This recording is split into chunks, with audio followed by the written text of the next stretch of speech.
If you want to make a living as an electronic music producer, don't go to music school. Most people think you need formal training, a degree, or some sort of credentials that proves that you're legit. But the truth is that music schools are built to teach you everything about sound, production, engineering, music theory, how to make drums or whatever. And if your goal is to make music and play it in festivals and big shows, you're almost certainly climbing the wrong tree. You're learning the wrong everything. You're about to spend 3 years and thousands of dollars learning skills that have nothing to do with your actual goal. In this video, I'm going to show you how the traditional path is broken for electronic music producers, and then I'm going to break down the 3 skills you actually need. These are not production techniques, that's the meta skills, and those are the skills that are going to separate the people who make it from the people who don't. Let's get into it. Music schools have a generalization problem. They're designed, like every institution, to fit everyone in. In one curriculum, you have music theory, sound engineering, classical composition, live recording, whatever it is. All of those can be useful. It can be useful if you want to work in a studio, or be a session musician, or become a sound engineer. But if you want to make electronic music and tour your music, most of that is irrelevant. There's this thing that I've noticed from everyone that I know that actually went to music school, that they had a plan, they had a vision, they had this dream, but they also had a plan B. It almost always goes like this. I had the same thing when I did my electronic music production course. You feel like if it doesn't work, at least you'll be a sound engineer, or you can work in a studio, or one of those things, which is all good and legit thoughts. And if that's what you want to do, that's great. But when you have a dream and you split your focus between 2 completely different goals, you don't really commit to either one of those. Instead of the thing that you actually need, like finishing professional tracks, how to build a fan base, how to book shows. The default path gives you default results. Right now, in the world, the reality is that less than 10% of musicians make a living from this type of music business, from making music and playing it out. Those are extraordinary results. And if you want the extraordinary results, you cannot take the ordinary path. And luckily, for the times we're in, you don't need to. You don't really need a classroom anymore. And you don't necessarily need that teacher from that school. You can message the producers that you like and ask them if they want to teach you, if they provide any one-on-one lessons. Maybe they have a sample pack or already some YouTube tutorials you can learn from. You can find communities online and access heaps of knowledge for your specific goal.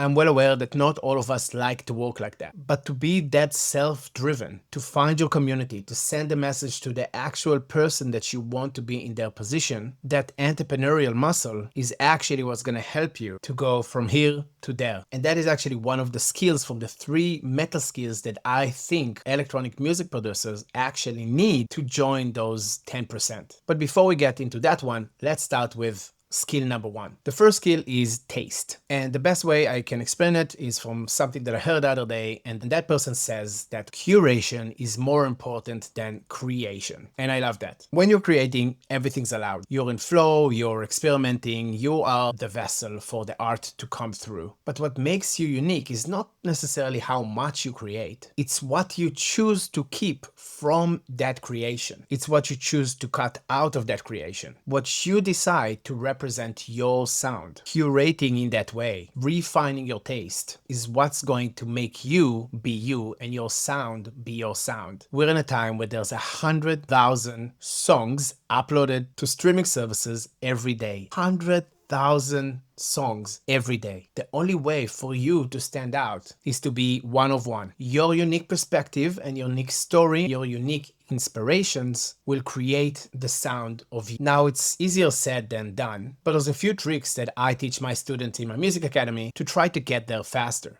Because taste takes time, we want to iterate as much as we can in order for that to happen, and we want the iterations to actually count. So if you're in the beginning of your journey, one thing that I would recommend is to imitate and then innovate. For example, if I would like to start drawing, the fastest way for me to learn how to draw Mickey Mouse, for example, is to take a stencil and follow the contour. You trace the lines. You learn the ratios, the angles, the pressure of the pencil. After I would do that a few times, I will probably get to the point where I can draw Mickey Mouse way faster than someone that would just either copy with their eyes or try to come up with it from their memory. It's the same thing for music production. Pick a track you love, try to recreate it. In the end result, don't copy it. This is not the thing that you're going to release to the world if you copy it, but it's there for you to understand it, to understand the ratios, the timbre, the what comes when, all of those things that made the track that you like be the track that you like. You learn by using a stencil on that track. In that way, you can actually train your ears and your internal filter for what works and what doesn't work. This is a very easy way to start understanding why you like the things that you like. And curating your sense of taste that will be uniquely yours will be one of the best things you can do for yourself to future-proof your career. Now, it's a big topic. I'm just going to add it here. By all means, try this out. And as you try it out, just consider that without the next skill, taste wouldn't even matter. The second skill is agency. Agency means you're the person that does the thing. You're a doer. You're not a person who waits for permission. You're not a person who waits for the right moment. You show up every day and you get it done. Music school can give you structure, some deadlines, assignments. There's someone that's telling you what to do. But if you're taking the other path of getting like a mentor or joining a community, doing it alone with YouTube tutorials, nobody's going to be grading your tracks. Nobody's there to watch you, to tell you, did you do your homework? It's all on you. You either have this internal drive to create and to make this thing happen, or you simply don't. Now, considering that you want to make it as an electronic music producer, you need to understand that you control how many times you show up, and showing up is everything. Showing up to make music, showing up to work on your business, to finish the track, to send an email to that label, to reach out to artists to collaborate with. You don't wait for validation. You show up and you do the thing. One of the best reasons to use mentorship from the person that you want to learn from and sound like is that they can still help you with agency. They can still be there and make sure you've done your homework. Making it as a music producer takes time, and working on music can be very frustrating because you are not in control on inspiration. You never know if inspiration will come. You can only control sitting in the studio and making this thing work. I have a few videos on this channel that talk about the separation of art and business. This is actually very relevant here, so go and check them out. Without you having agency, being that person that has the drive to make this happen, nothing matters. You have to become a doer that take this seriously. Agency will get you moving. It will get you momentum. Taste can make you unique and be a one of one in this sea of noise. And on this path, there's one more skill that ties it all together. And this one is actually one that a lot of people miss when they're doing this thing alone. And the third skill is strategic learning. This is the meta skill, the skill of knowing what to learn and when to learn it. In music school, you get the curriculum and they organize it in a way that can make sense for them to get a result that they think that you need. But that's a problem because you don't necessarily need to know everything. You need to know the specific things that will get you from point A to point B. From I want to make this music and share it with the world, to actually making the music and sharing it with the world. Strategic learning means that you don't just consume YouTube tutorials randomly. You don't let the algorithm feed you another mixing technique if you don't need another mixing technique. You are building your own curriculum based on your actual goal. This is where I will highly recommend finding that mentorship for you to accelerate your journey and actually make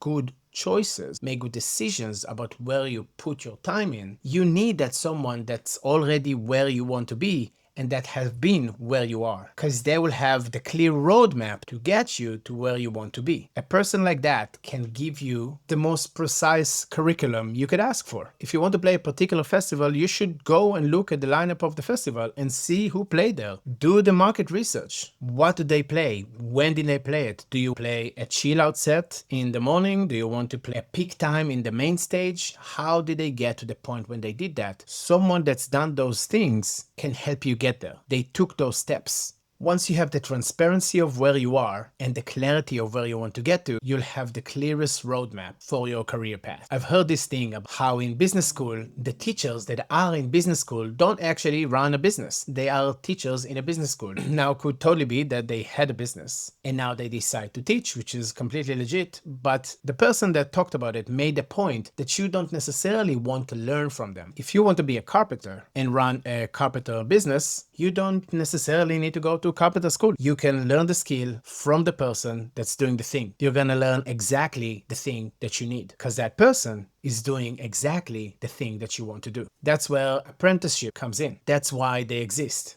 That's why every person that does an apprenticeship after school says, why the hell did I spend 3 to 5 years doing the school thing if it's not like that in the real world? Don't be that person when it comes to making it as an electronic music producer. It's the same thing. It's 2026. Go to the source and learn from the source. Don't take this generalized path when you can take the actual direct one. So let me just tie it all in. The default path gives you default results. And default results in the music industry right now means you're joining all the ones that ended up not making it. But if you focus on the 3 skills I just talked about, you are guaranteed to not play the default game and be a few steps up from everyone else that is. Now, obviously, there's a lot of ways to get to where you want to get. And there's a lot of nuance to a lot of things that I'm saying. But from where I'm standing today, after more than a decade of doing this, you can see pretty clearly from here that music school doesn't have the thing that you need. There's better ways of doing this. It might not be the easy path and it might not feel as safe, but it's definitely the fast path and it's more direct. You need transparency of where you are, clarity of where you want to get to, find a mentor that you want to work with, find a community of artists that are taking it seriously and are fired up about doing this thing, and you'll have the best chance that you can get in this world right now to make it as an electronic music producer. That's it for today. Thanks so much for watching. If you want to work together, check out the link in the description. There's also a free course over there for you to harvest your creative waste. And that's a fun little way for you to actually share more with your community, with the people that follow your brand online. Free for you to grab. Thanks for checking it out. Hope it was valuable for you and have a beautiful day.